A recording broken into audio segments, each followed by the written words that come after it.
In 1971, a very dangerous scenario had emerged for India in South Asia.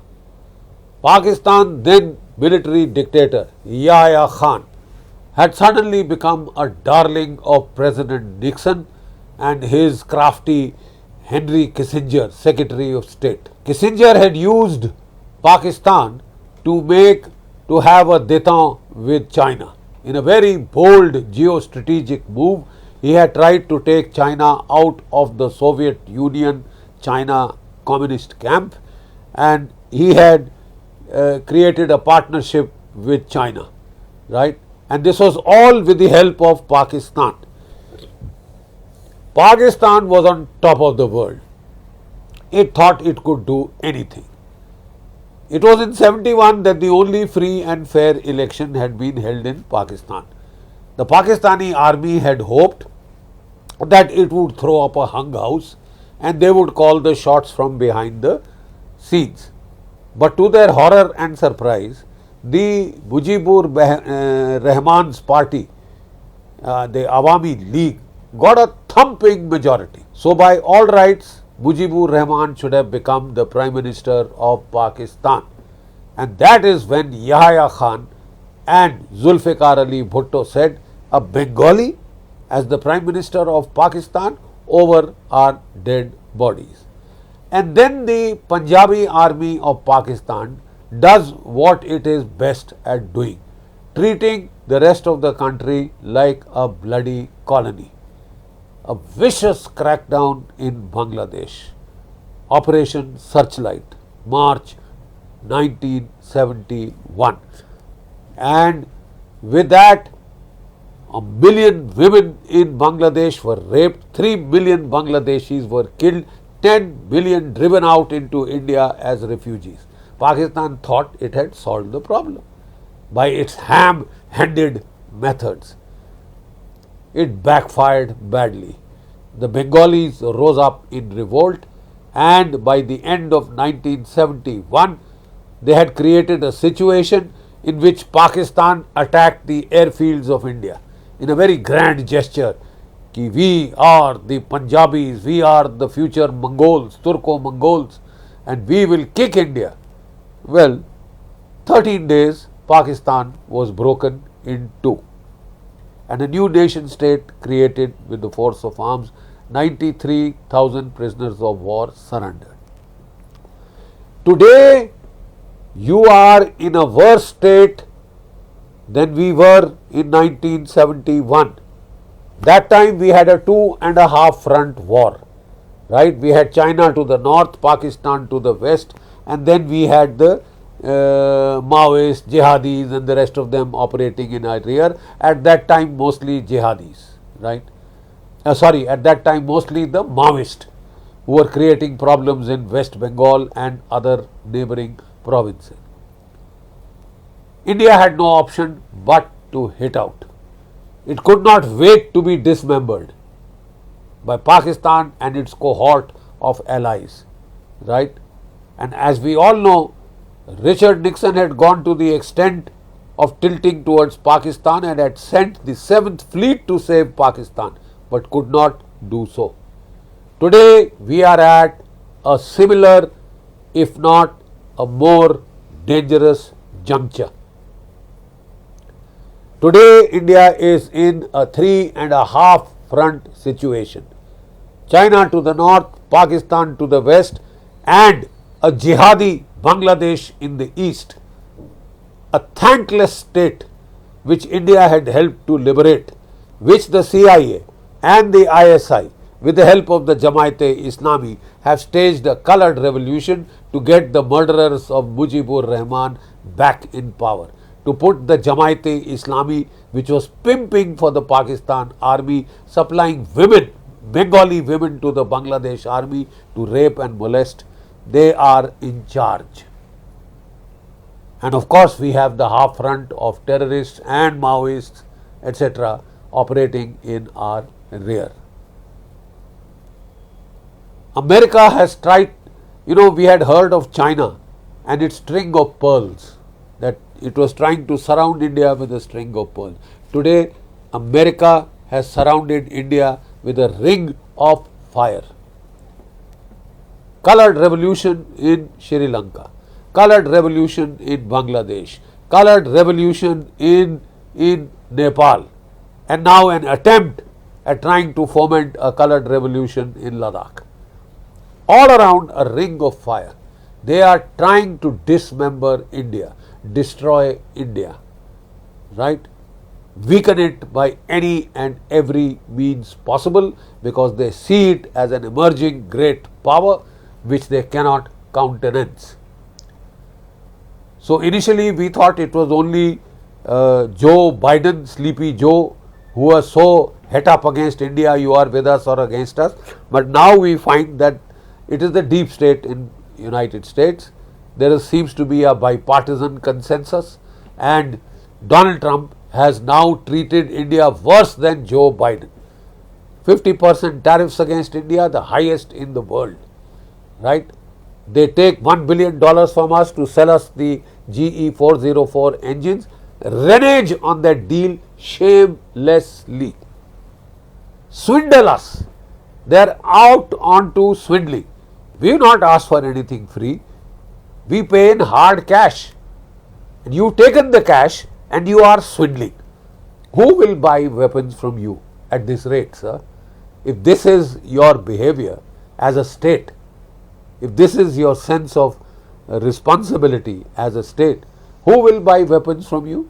Even the Europeans are having second thoughts about the F-35. You have the kill switch, and if you think they'll pay you for sending them a plane with a kill switch, well, you can think again. You can think again. And if the way you have swindled India of $1 billion and not supplied the engines, right? After 2.5 years, 2 engines have come. And there is a song and dance about how 8 or 9 will come by the end of this year. These should have come 2.5 years back. Then, of course, there are the colored revolutions that America is foisting in India's geopolitical backyard. They are trying to surround us in own South Asia. So, I think India has to wake up and smell the coffee. India is under great threat. It is facing the most dire challenge of its entire existence. But the good news is that today we are a far, far stronger country than we were in 1971. Today, India is a nuclear power. It is a space power of consequence. It is a technological power which has shown its indigenous technological abilities and competence in Operation Sindoor 1.0. Unfortunately, Operation Sindoor was called off very prematurely, right? But I think the time has now come that India will have to finish this problem once and for all. That is exactly what India's army chief has said. Should Pakistan attempt one more act of terror, it will be treated as an act of war, and this time we will not show the restraint we showed in Sindoor 1.0. We will go in for decisive results. In 1971, we had gone in for decisive results. The good news then was that there was no nuclear backdrop. Now there is a nuclear backdrop. So, can India achieve decisive results like freeing Baluchistan, like freeing Gilgit-Baltistan, like helping the people in Pakistan occupied Kashmir? Can we do something as decisive and long lasting as that? Yes, we can, because Operation Sindoor has shown us a way to negate Pakistan's nuclear parity. Look, there is a new concept in the world. Israel first pioneered this concept that if you have very strong air defenses, courtesy new technology, you can prevent a low grade nuclear power, like Iran is hoping to become, like North Korea has become, like Pakistan is, you can stymie their nuclear weapons just by the strength of their air defenses. And Israel has shown it. With its layered iron dome, it has been able to shoot down 97 to 98% of all Iranian missiles. It has been able to shoot down almost 98-99% of all Iranian drones. Right? That is the level of lethality of modern layered air defenses, which can stop any fighter bomber armed with cruise missiles, glide toss bombs from coming into Indian airspace. It will shoot it with the S-400s, with the Barak medium range SAMs, with the Akash missiles well outside Indian airspace. It can destroy that. In Operation Sindoor, we were able to shoot down 90% of the Pakistani drones, Turkish drones, Chinese drones, 90% plus, with a combination of legacy guns modified to be linked to the air defense radars and to our Akash Tir air defense integrated command and control system. Excellent, infallible. That is why we've been able to shoot down 90% of the drones, and 100%, 3 missiles were fired, all 3 shot down. Right? 1 Shaheen, 2 Fateh 2s. Right? Were fired, 2 towards Delhi, 1 towards Amritsar, Harmandir Sahib. All 3 were shot down over Sirsa well before they reached anywhere close to their target.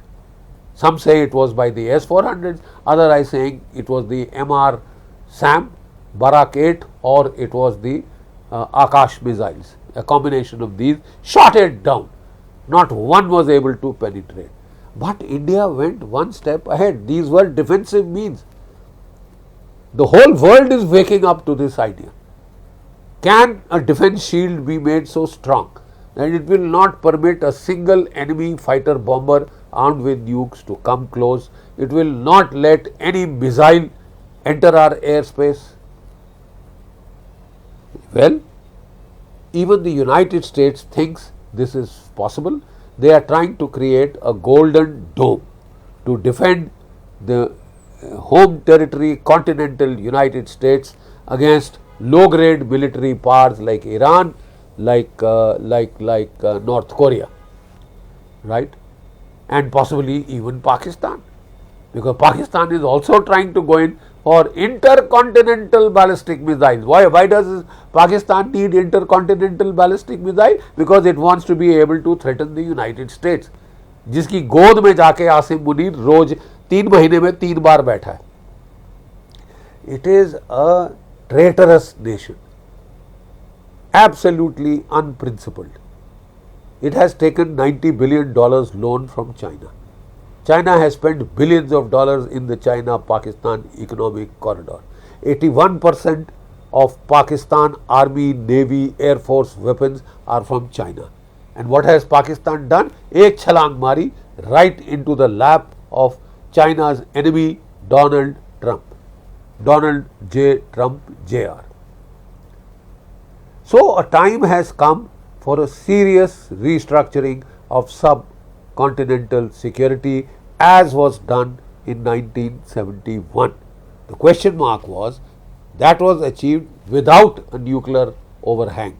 Can we do it with a nuclear overhang? Operation Sindoor has shown us, well, there is a way. Not only defensive means of air defense shield, India's Iron Dome, which has worked so well, but also offensive means. Out of 12 Pakistani air bases, we hit 11. We hit the command and control base at Noor Khan, that command and control bunker built by the General Electric of United States at a cost of $500 million. $500 million, blasted to bits. Drone command post at Murid, blasted to bits. All the places from where Pakistani jet fighter bombers with nuclear bombs could have taken off Sargodha, Jacobabad, Rahim Yar Khan, Rafiki, bombed, runways cratered, 80-foot wide holes 10 to 20 feet deep. Rahim Yar Khan is still not operational so many months after the Operation Sindoor. Then it is being rumored that we have also hit Kirana, we have also hit Chagai, the weapon storage sites. The weapon storage sites from where they keep their warheads in demated condition, and when war is to start, they get their warheads forward to mate them with either their missiles or their fighter bombers. India has shown that can be prevented. So, we have more or less made it foolproof that India will no longer be deterred by your nuclear bluff. The Prime Minister has said it in so many words, and that is why you see a newfound confidence in the Indian armed forces. Let America support it. America supported Pakistan also in 1971. Was it able to save Pakistan from destruction? Is America going to put boots on the ground? They don't, sir, they don't. They just encourage nations to fight, and they have fought Ukraine war to the last Ukrainian. They will be quite happy to do it with Pakistan, last Pakistani, India-Pakistan war till the last Pakistani. So, I think the army chief's warning is extremely timely, and Pakistan should take note. Don't even think about it. Don't you dare try it. One act of terror and it will be treated as an act of war, and this time no restraint will be shown. No punches will be pulled. That is what the army chief has told you in no uncertain terms. Jai Bharat, Jai Hind.